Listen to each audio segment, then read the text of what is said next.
Smoke curled from the shell of a broken radio tower as wind swept across the ruins of what used to be Northern Ridge, a once thriving town now reduced to ash, silence, and the slow shuffle of the undead.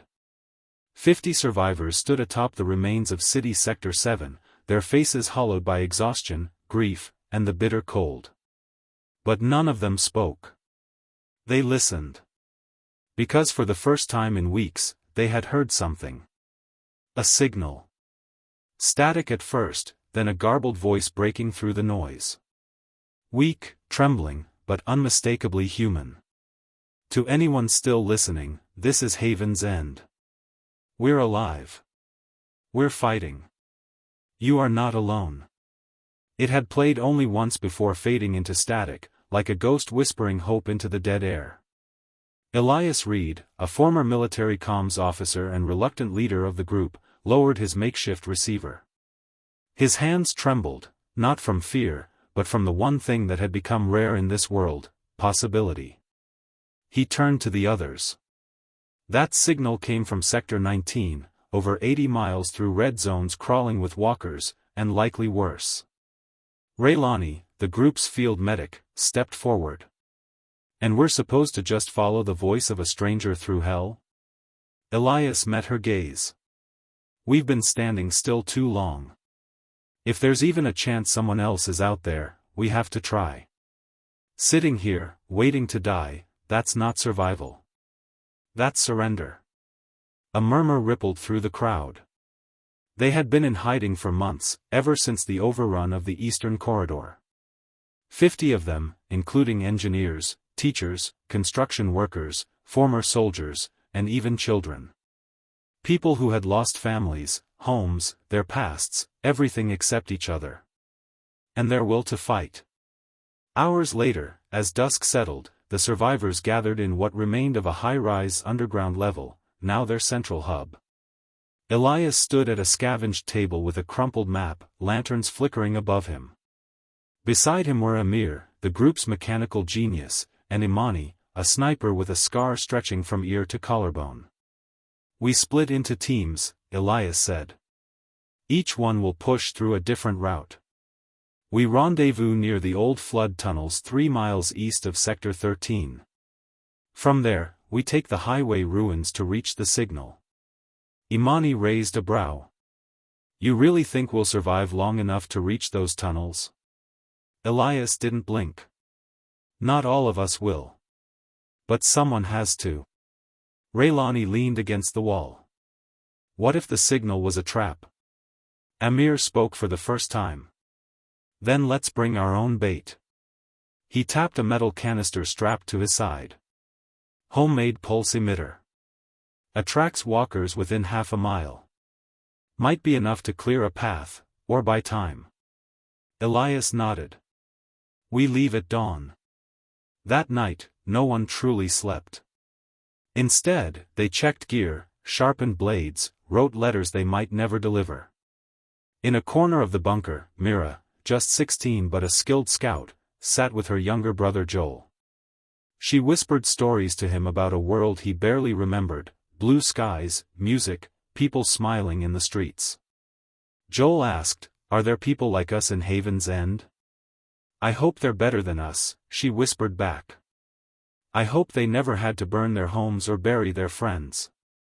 Nearby, an old man named Davis, once a literature professor, wrote down the names of the fallen on a torn piece of wallpaper. He did it every night.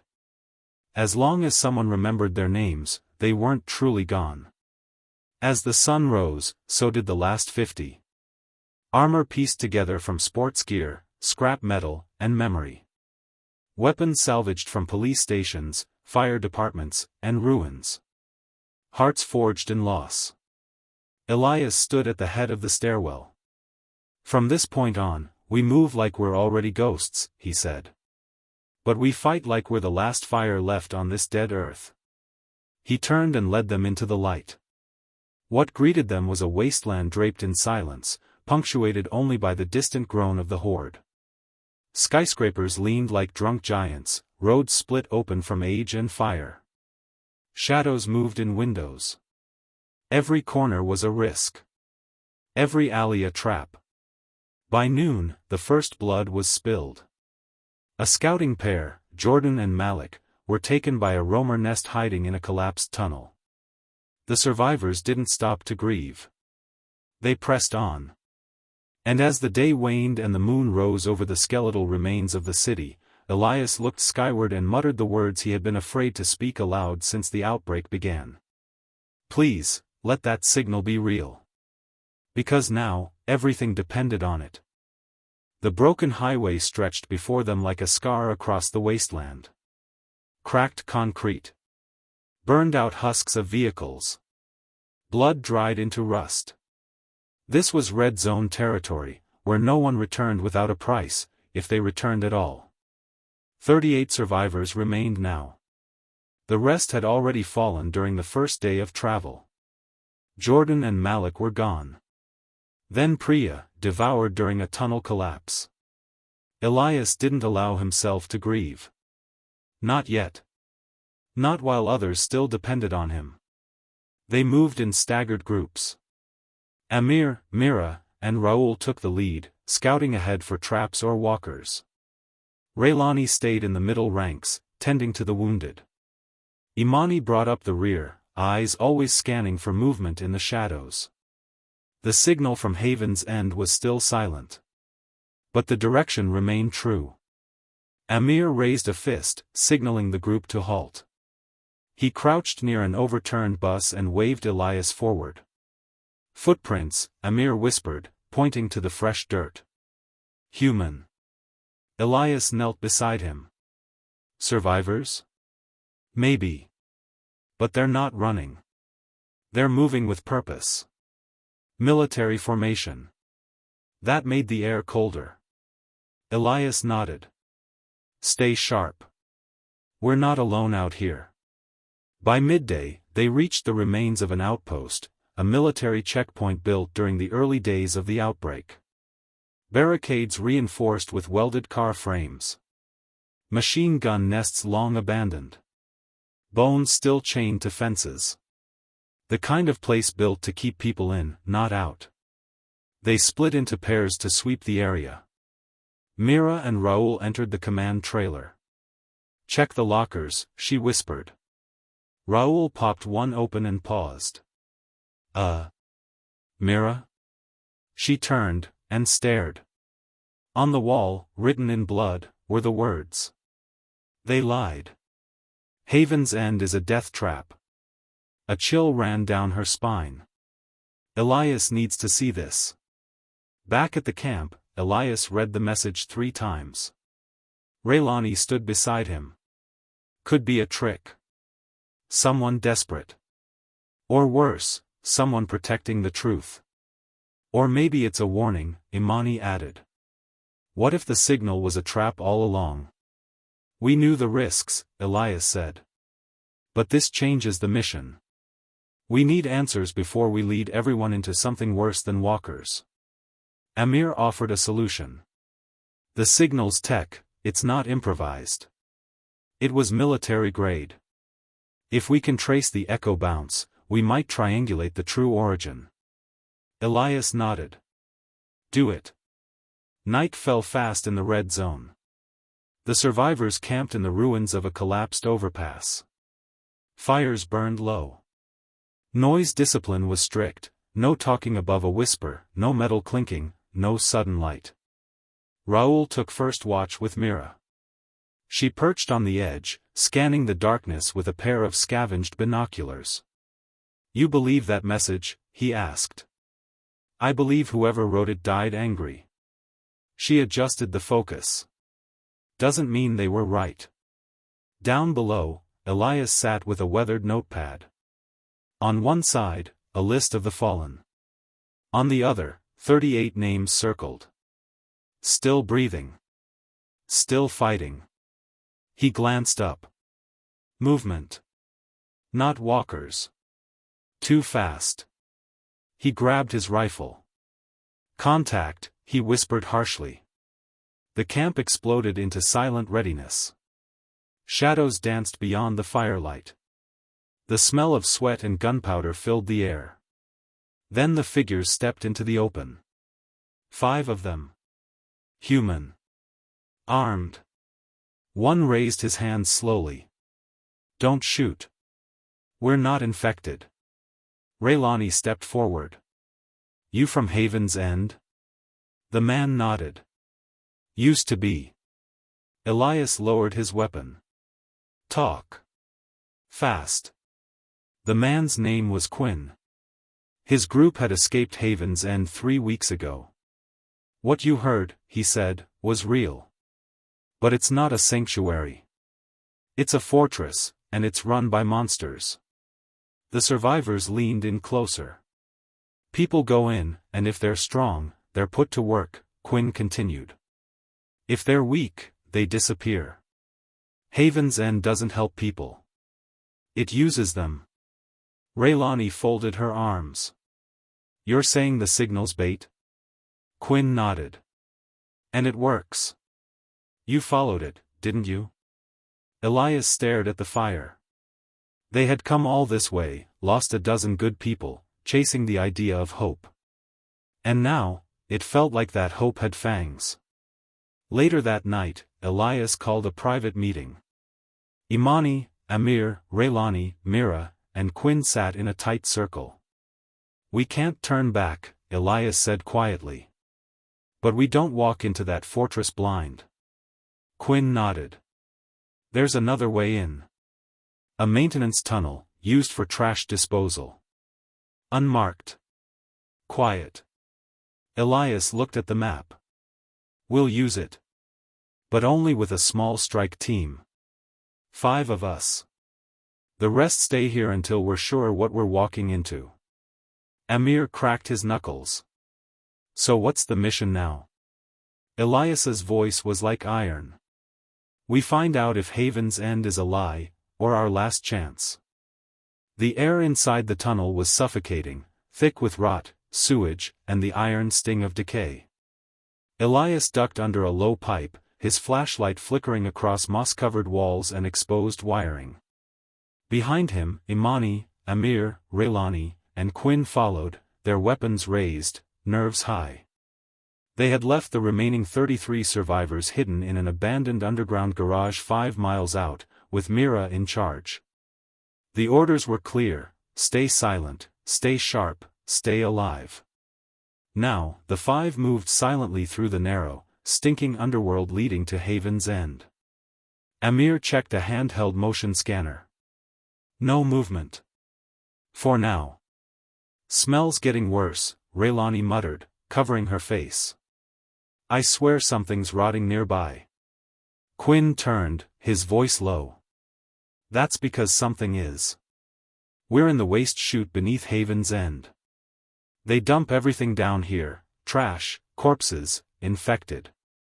It's how they keep the main compound looking clean. Elias grimaced. You didn't mention corpses. Quinn gave a hollow laugh. Didn't want to scare you. Imani stopped suddenly. Shoo, hear that? The group froze. Dripping. Then, a scrape. And then another.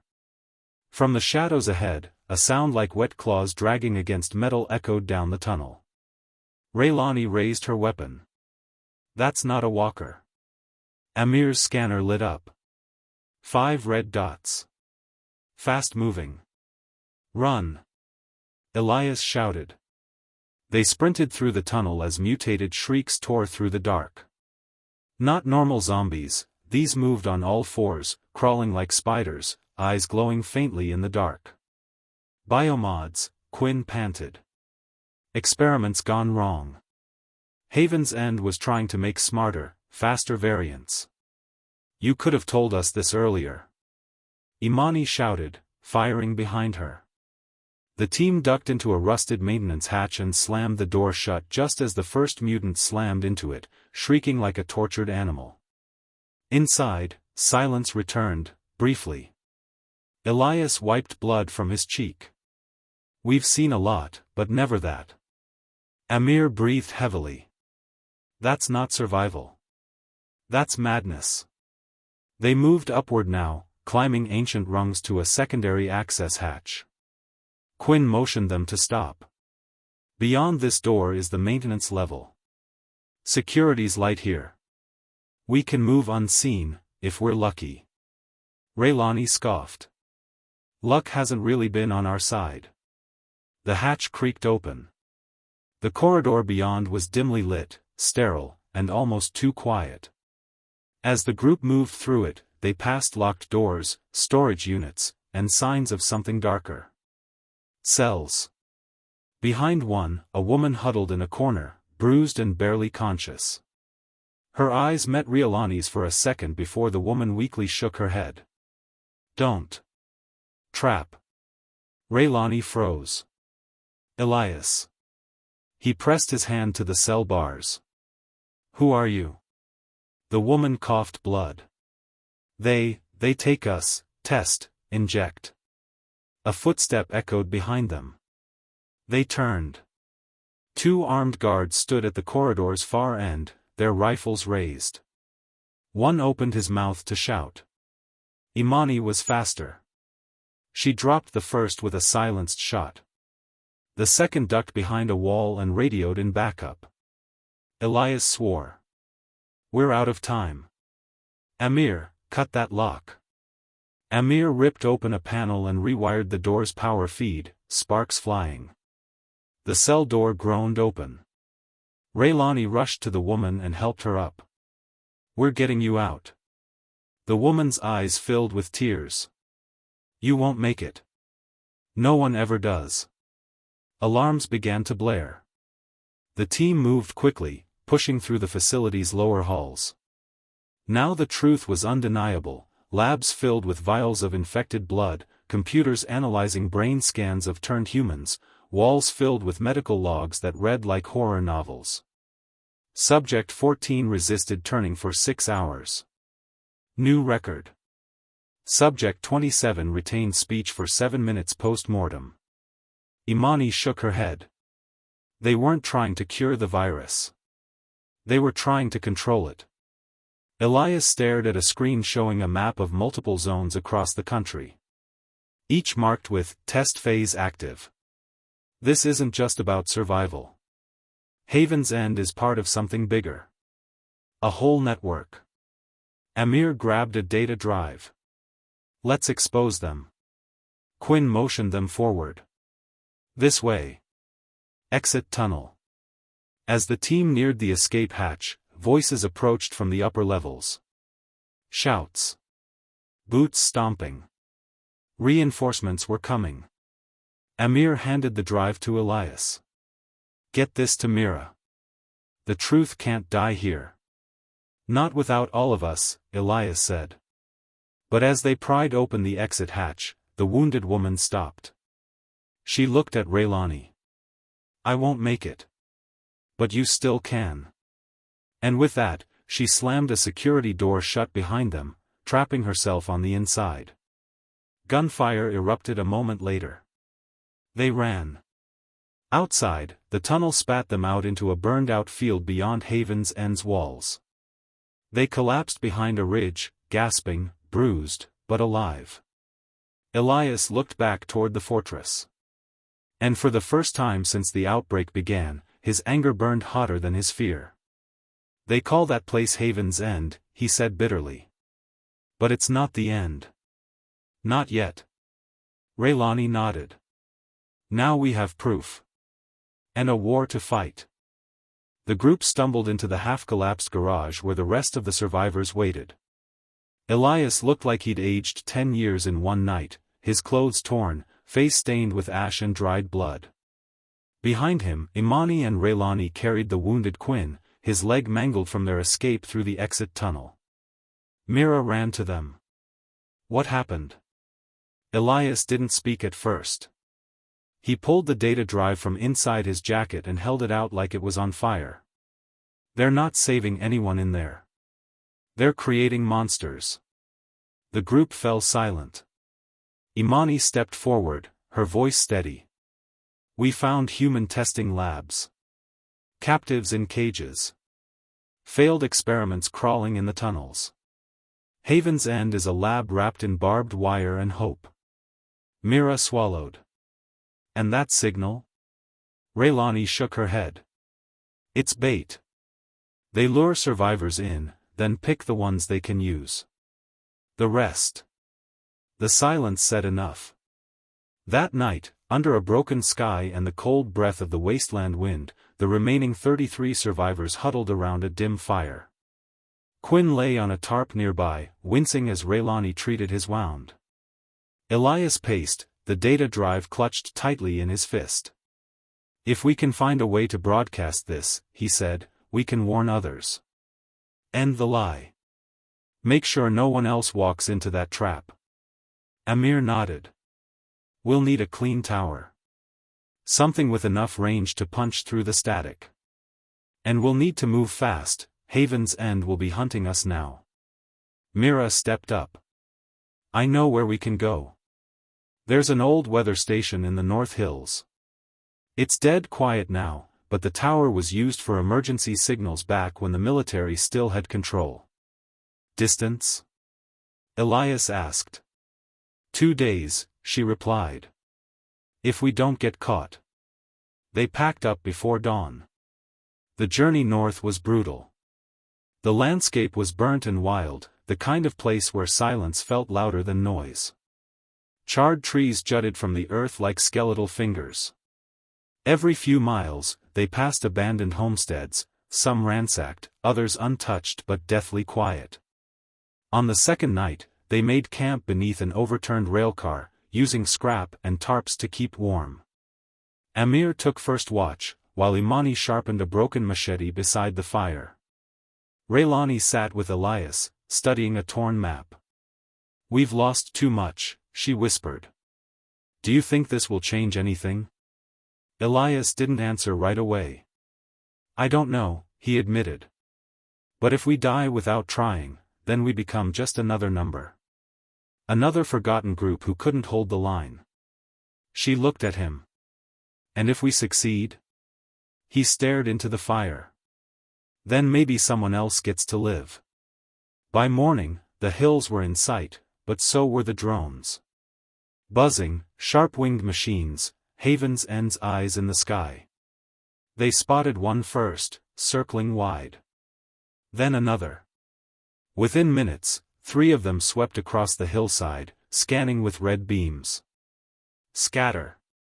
Elias shouted.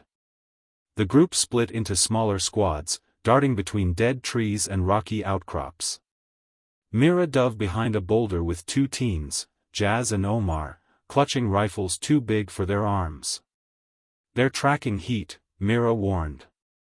Cover your faces. A drone swooped lower, too close. Amir stood, took aim, and fired a single clean shot. The drone shattered midair in a burst of sparks and smoke, but the others immediately shifted course. They know we're here, he said. They reached the edge of the weather station just after sundown. A massive steel tower loomed above them, its top nearly lost in the fog. But the door to the main building hung off its hinges. The inside had been ransacked. Equipment stripped. Consoles smashed. Mira's heart sank. This place was gutted. Raylani moved to a panel, brushing off ash. Maybe not everything. She tapped a few buttons, nothing happened. But when Elias inserted the data drive, the console flickered to life. It's booting up, she said. Elias looked to Amir.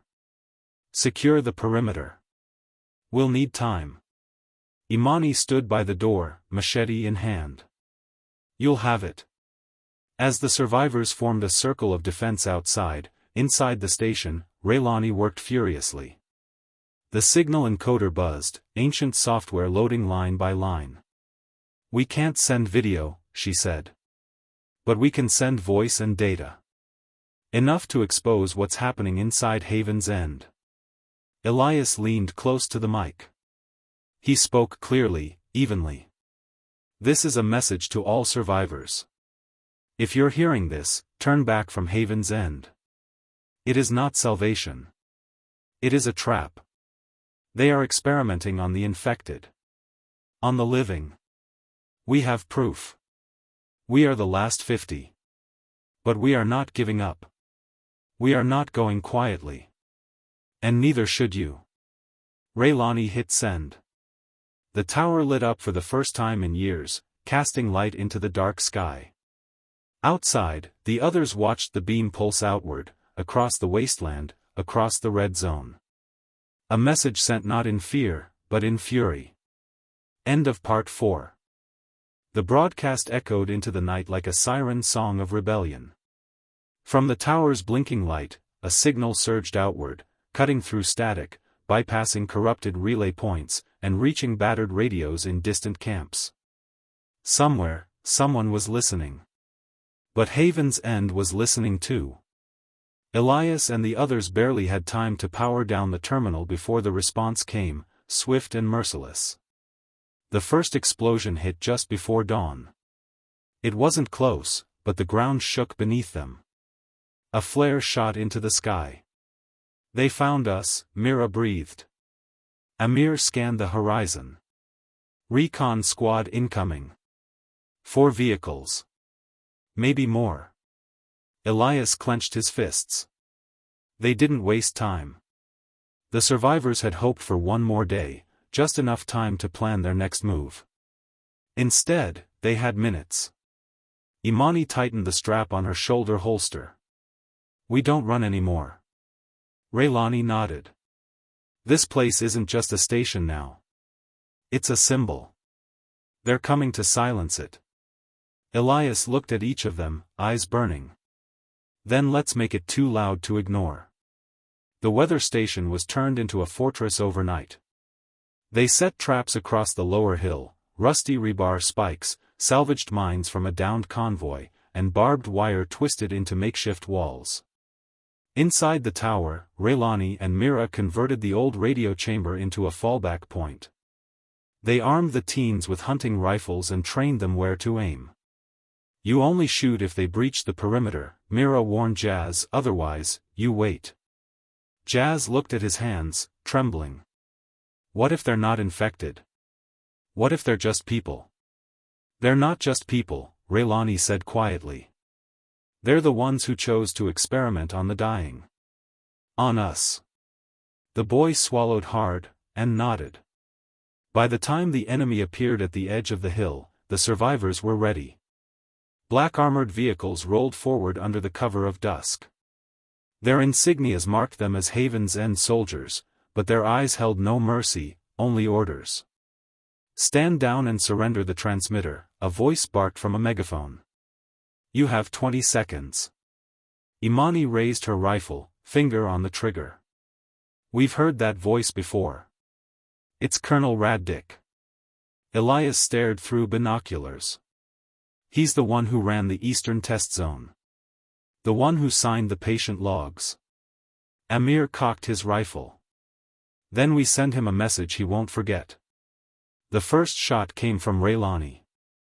Her bullet hit a gas canister planted by the trench, igniting a wall of fire across the slope. Screams followed. Then chaos. The survivors fought like cornered wolves. Elias led the frontline defense, his machete flashing in the torchlight. Imani covered the rear flank, picking off soldiers with calm precision. Quinn, still recovering, fired from the roof with an old sniper rifle, his aim steady despite the pain. Amir and Mira worked together, triggering explosives as enemy forces pushed through choke points. With every blast, the hill trembled, but so did Haven's End's certainty. This wasn't just a skirmish anymore. This was a stand. For an hour, the battlefield roared with gunfire, smoke, and shouted orders. Then the noise stopped. Just for a moment. The hill went quiet. Too quiet. Raylani wiped sweat from her brow, blood smeared on her sleeve. Where'd they go? From the base of the slope, the air shimmered. Something moved, fast and low. Then came the howls.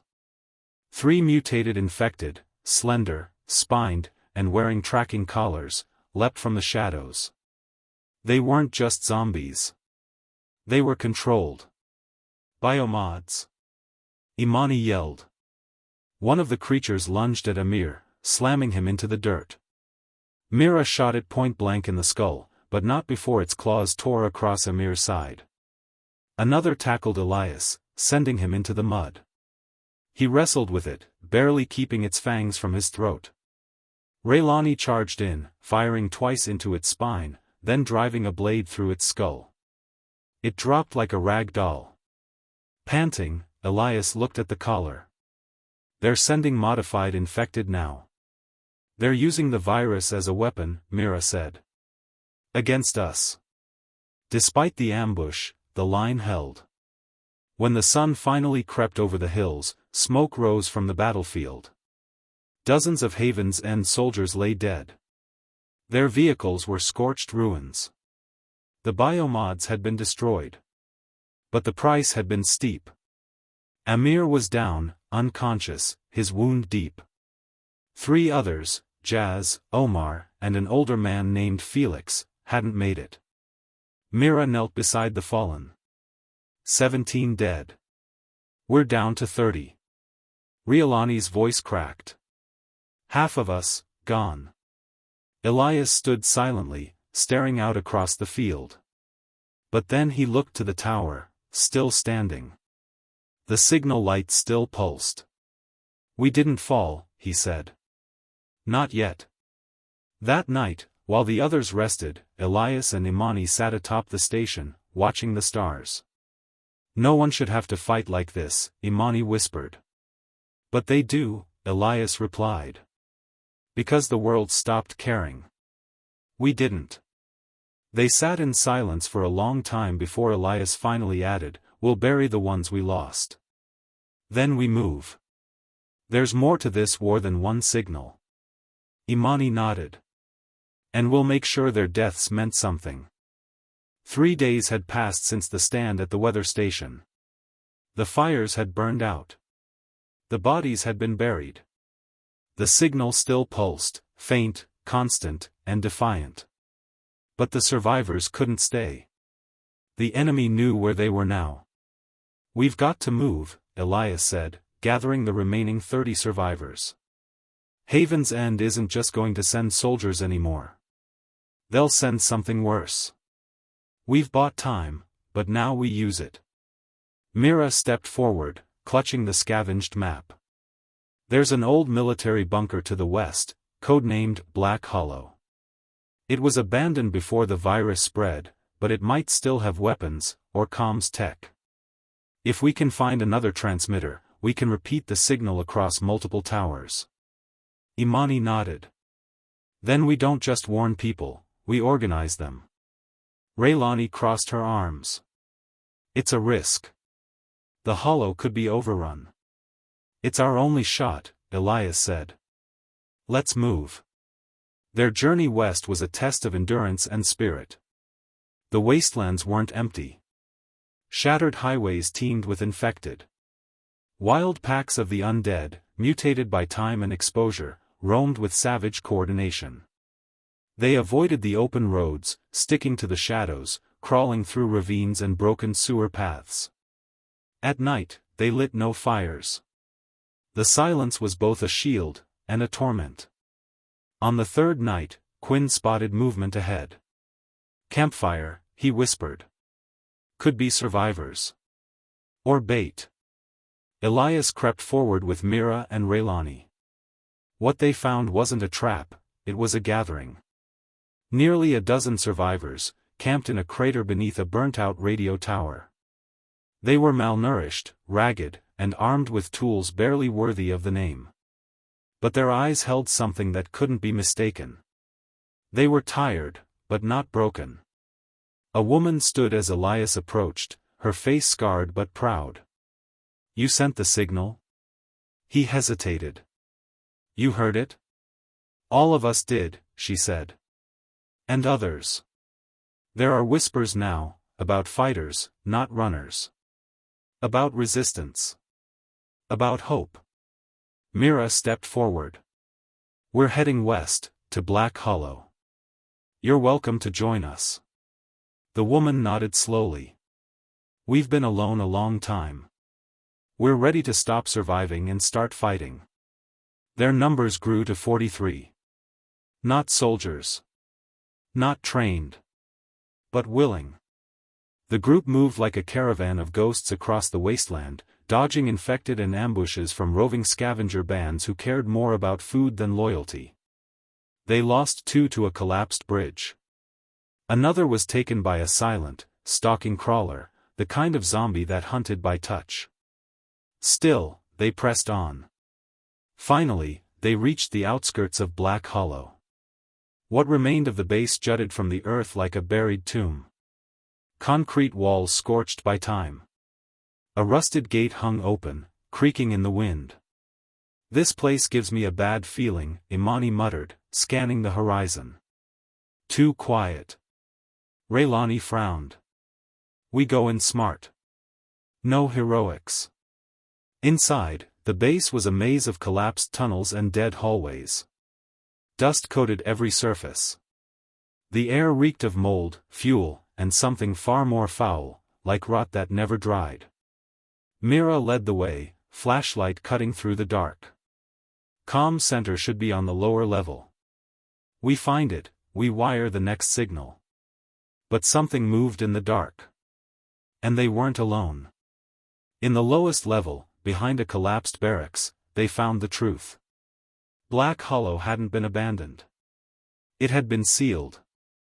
Trapped behind a reinforced door were creatures, part human, part experiment. Some still wore remnants of military gear. Others had long since mutated beyond recognition. They tested here too, Elias said, staring in horror. Just like Haven's End.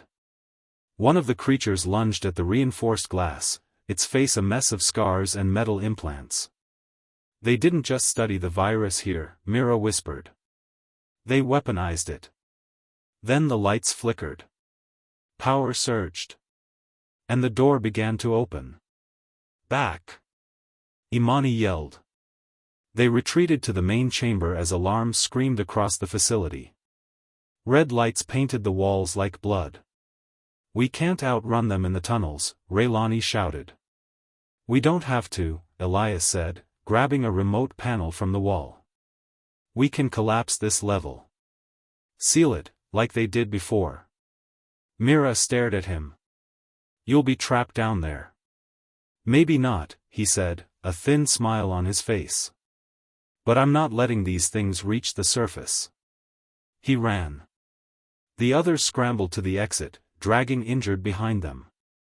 Mira turned back once, and saw Elias standing by the terminal, fingers flying across the console. Explosions rocked the walls. The tunnel began to fall. Dust clouded everything. And then... silence. They waited outside the ruins for hours, breathless, scanning the dust cloud for movement. At last, from the rubble, Elias emerged. Limping, bloodied, but alive. You didn't think I'd go down that easy, he said. Imani laughed, half crying. You stupid, stubborn man. He held up a hard drive. I got what we needed. As night fell, the survivors set camp outside Black Hollow. They had lost more, but gained something priceless, truth. Proof of what the world had become. And the will to change it. Smoke still lingered above the ruins of Black Hollow as dawn broke over the horizon. The wind was cold, dry, and carried the scent of scorched earth, a reminder of how close the survivors had come to death, again. Elias stood with Raylani and Mira at the edge of the crater, the hard drive clutched in his hand like a relic. Inside it, damning footage, blueprints, orders signed by Haven's End leadership. Experiments. Forced mutations. Human trials gone wrong. Evidence that could tear the last remaining chains off the truth. This, Mira said, her voice low but urgent, is everything we need to start a real war. Raylani nodded. If we can broadcast this, people will stop following Haven's End out of fear. They'll start resisting. Imani approached, eyes sharp. Then it's time. No more hiding. No more waiting. We take the fight to them. Elias exhaled slowly, then turned to the 40 surviving members of their growing movement, men, women, teenagers, elders. All tired. All scarred. But none broken. Today, he said, voice rising, we stop reacting and start acting. Today, we rise. The plan was simple, on paper. There was an active comms relay near the Ridge of Echoes, just 50 miles east. It was still under Haven's End control, lightly guarded but heavily monitored. From there, the hard drive's contents could be uploaded directly to surviving satellites still in orbit. Once uploaded, the data couldn't be stopped. It would flood every working device across the continent. Every survivor would know the truth. Haven's End would lose control. But getting there, that was the challenge. We can't all go, Raylani said. Too many targets. We'll draw attention. Then we split, Elias agreed. 2 groups. One moves through the Dust Spine Pass, fast and quiet. The other travels through the Bone Flats. They'll act as a decoy and draw patrols away.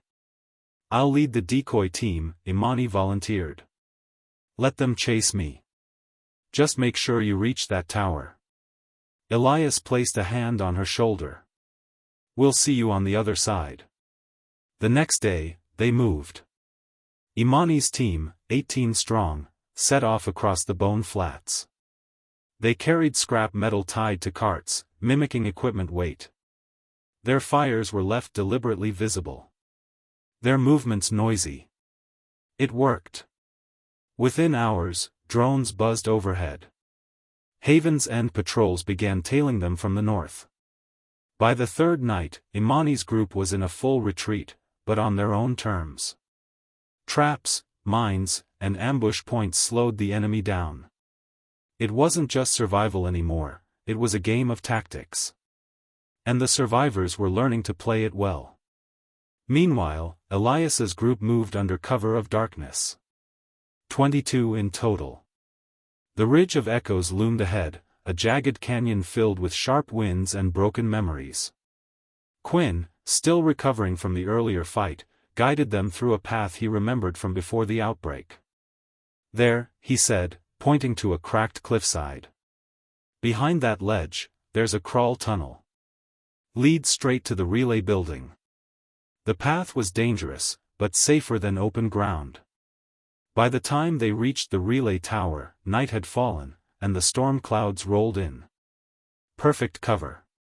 The relay stood like a monument to a forgotten age, metal, rusted, but still blinking with life. Only 4 guards manned it, watching lazily from the upper platform.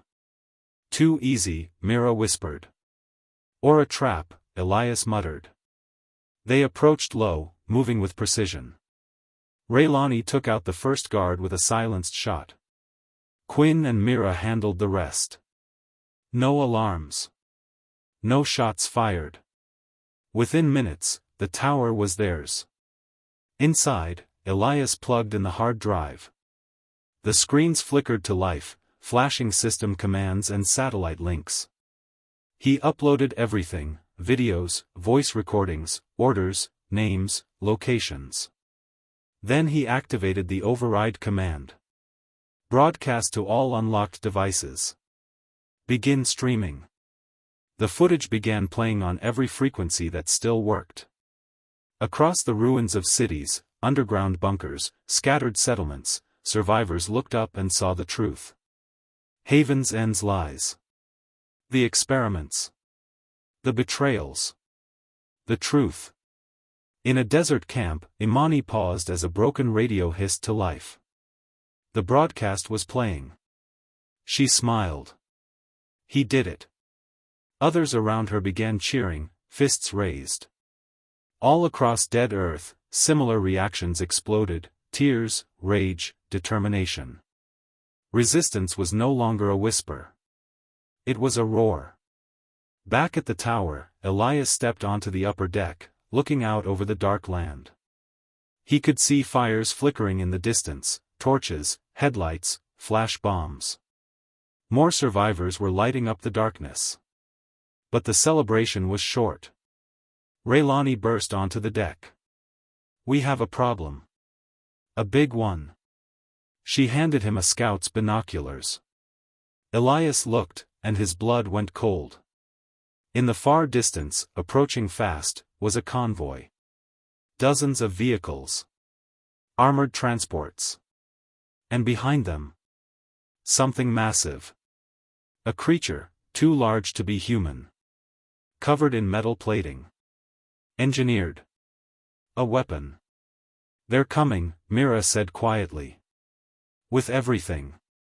Elias stared out over the ridge, the wind howling around him. His jaw clenched. "Then we hold this tower," he said. "This time, we don't fall back." Raylani's voice was calm and steady. "This time, we make our last stand count." The night sky above the ridge of echoes turned blood-red with warning flares. Elias stood atop the comms tower, eyes locked on the approaching convoy. The ground trembled beneath his boots. Dozens of armored trucks. Automated war drones. And behind them, the monster. 10 feet tall. Half flesh, half machine. Once human. Now a weaponized hulk of Haven's End's twisted experiments. "Protocol Goliath," Mira whispered, scanning it through her scope. "I read about it in the hollow logs. They created it from infected volunteers. Part zombie. Part tank. All rage." Raylani dropped her binoculars. "This isn't a raid. It's an extermination." But Elias didn't blink. "Then we don't run," he said. "We fight." Inside the tower, the survivors worked like a unit. Mira and Quinn reinforced the doors with steel bars and chains. Others armed homemade explosives, wired the perimeter, and poured fuel along the trails. Imani's voice crackled through the comms unit from her position in the bone flats. She and her decoy team had circled around, watching from high ground. "You've got about 10 minutes before they reach you," she said. "We've got a shot from here, snipers ready. Just say the word." "Take your first shot when they're in the kill zone," Elias responded. "Then keep their heads down. We'll make it count." At 3:17 a.m., the convoy entered the canyon mouth. The first mine exploded beneath a lead truck, flipping it into the air in a ball of fire. Gunfire erupted. Screams echoed through the rocks. Snipers opened up from the cliffs. Mira's shots dropped 2 drone pilots instantly. But then, the monster stepped into view. Protocol Goliath roared, a deep, metallic howl that shattered what was left of the silence. It charged forward, shrugging off bullets like pebbles. "Weapons on that thing!" Elias shouted. They aimed mortars, homemade pipe bombs, scavenged RPGs. Quinn fired a direct hit at its shoulder, metal plates exploded, but it kept coming. Raylani tossed a flash charge, then rolled under its legs. "Now," she screamed. Mira pressed the trigger. The explosive planted under Goliath's chest detonated. The monster stumbled, then dropped to one knee, roaring in pain.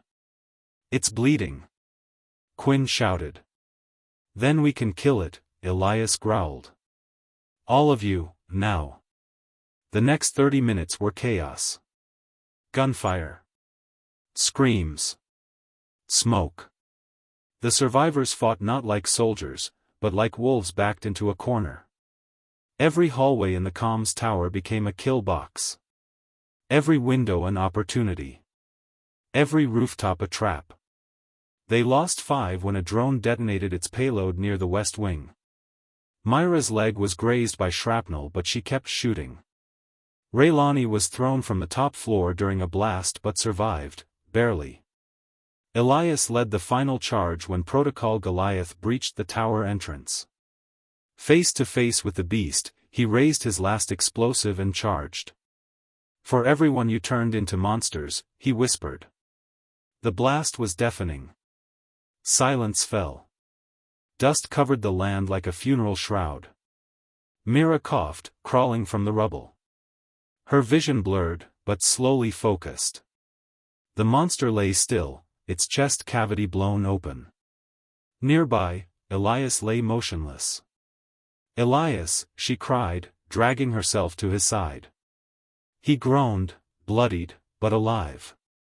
"You should have seen the look on its face," he gasped. Raylani limped into view. "We're not dead." Mira smiled through tears. "No. And neither is the signal." That morning, the sun rose on a changed world. The footage had spread far and wide. The resistance had a name now. A face. Survivors from across the dead earth began moving, forming groups, fighting back, reclaiming lost territory. Atop the ridge of echoes, they raised a new flag, stitched from salvaged fabric and dyed red with blood and fire. 50 had started this journey. 22 remained. But they had done what no one else dared. They refused to kneel. They refused to become part of the Horde. They lived.